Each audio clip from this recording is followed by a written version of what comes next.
Hey you guys, welcome back to Lisa and Company. Today we are making some super cute, super inexpensive, and pretty easy Dollar Tree Christmas tree DIYs. Let's get started, shall we?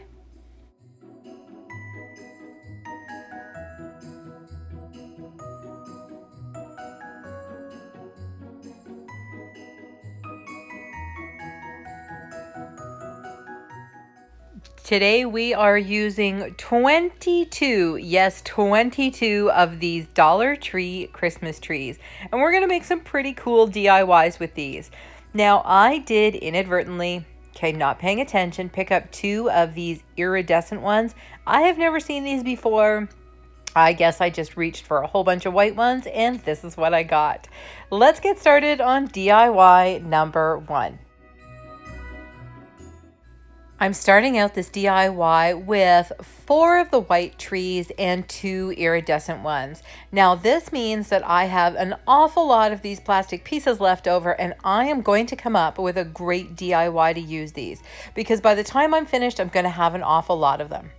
So first things first, we want to get these all fluffed, and then we're going to start putting them together 2 at a time with Dollar Tree zip ties. Now, I didn't love the way it looked with the iridescent trees, so I discovered that I could completely take these apart. So I am going to be making this Dollar Tree snowflake wall decor with just 4 of the white ones, and then I'm going to intersperse a few of these iridescent pieces in between. Have you guys made one of these snowflakes? I'm curious. I'm kind of excited because I was making it just the way I've seen it many, many times. But now we've changed it up with just 4, and I'm kind of jazzed to see how it's going to turn out. Tell me down in the comments if you've made any of these. Just a few dabs of hot glue and a few pieces of the iridescent tree gives my snowflake just a little bit of something something. Now I'm making a bow for this, and you guys, I'm so sorry because I lost a piece of the footage. I had this really cool deer head from our Dollarama here in Canada, and I went and gave it a quick coat of silver and then white spray paint and attached it, and somehow missed all of that video. So I have it hung up on the door now, and I am just adding a few greenery elements and some of these white berries. I'm going to add a couple of pine cones, and I did go ahead and add a bell just underneath my deer's chin. Tell me if you like the way this is going together so far. I'm kind of loving this frosty winter decor look.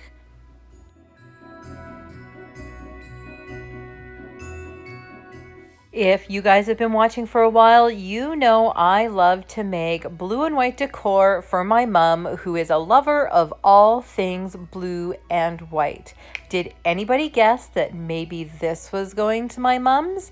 She doesn't even know. Shh. So for DIY number 2, I am super stoked for this one. I have 3 of the regular Dollar Tree trees.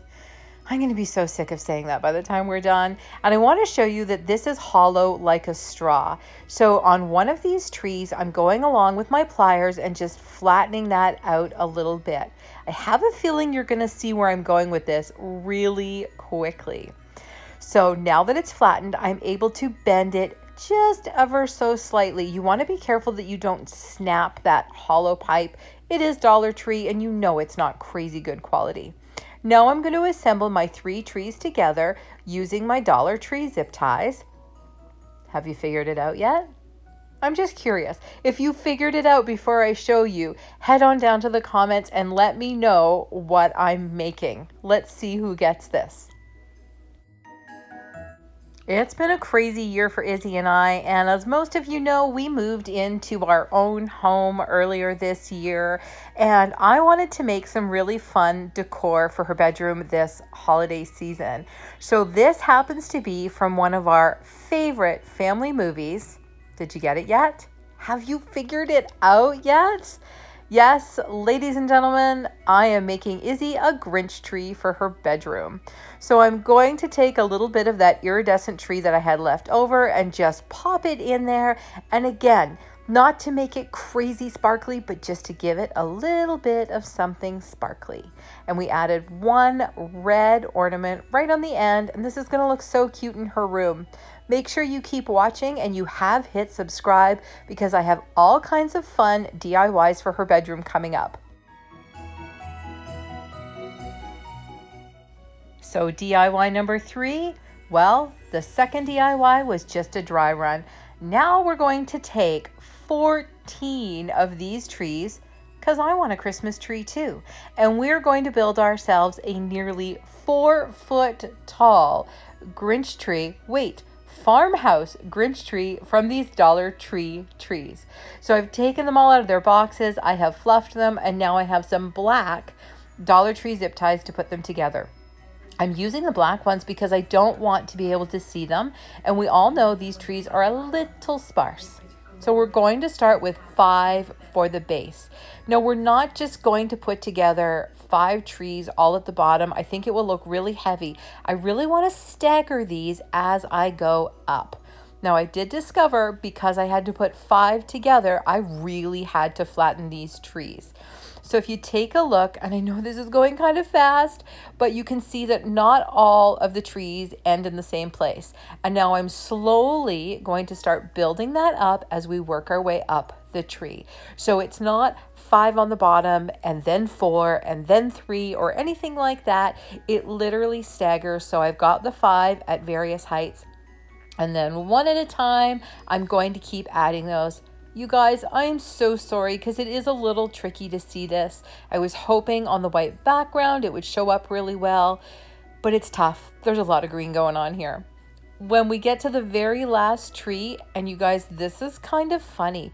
It's different than the other ones. Look how fluffy it is. So I don't know if this is one that I bought last year or maybe even the year before, but I decided to use this one for the top because it had a little bit more body to it. So just like on Izzy's white Grinch tree, I've flattened out that little steel straw and I'm bending it ever so slightly before I attach it to the top. You gotta know, I am absolutely crushing on this tree. Super excited. So stinking cute. Once I was finished with that, I needed to go back and re-fluff and make sure everything was covered, and I want to make sure that those branches are pointing down. Then I have this really cool galvanized tin/bucket that I'm going to use, and I have to make sure that this floral foam is really jammed into it. Not only is this tree nearly 4 feet tall, it's also off center because of the Grinch hook thingy majigger on the top. So I've got to make sure that this is super solid on the bottom. Oh yeah, and I've got to go back and cut off about a gazillion of these zip ties. Oh my goodness, isn't she cute? Well, she still has a couple of sparse spots, so I'm going to take some of the Dollar Tree garland ties and pop them right in there, and then I'm going to use my beaded garland. But first, because I want a good farmhouse look on here, I'm going to take this out to the garage and just give it a light frosting with some white spray paint. Now check that out. A little frost, a little of those, oh my goodness, what are they called? Pip berries from the Dollar Tree. And I think my tree screams farmhouse. What do you think? Make sure you tell me down in the comments which one of your favorites is, because you clearly know which one is my favorite. Now you guys, one last thing. I did not put an ornament on the end of this tree. Do you think I should? So I think that's like 4 questions I've asked you. You have a lot of work to do down in those comments. And while you're down there, make sure you hit the like button. It tells YouTube what you like to watch. And make sure you've subscribed to Lisa & Company so you don't miss any of our upcoming holiday DIYs. Thanks, you guys. We really appreciate your support here, and we see you next time. Have a good one.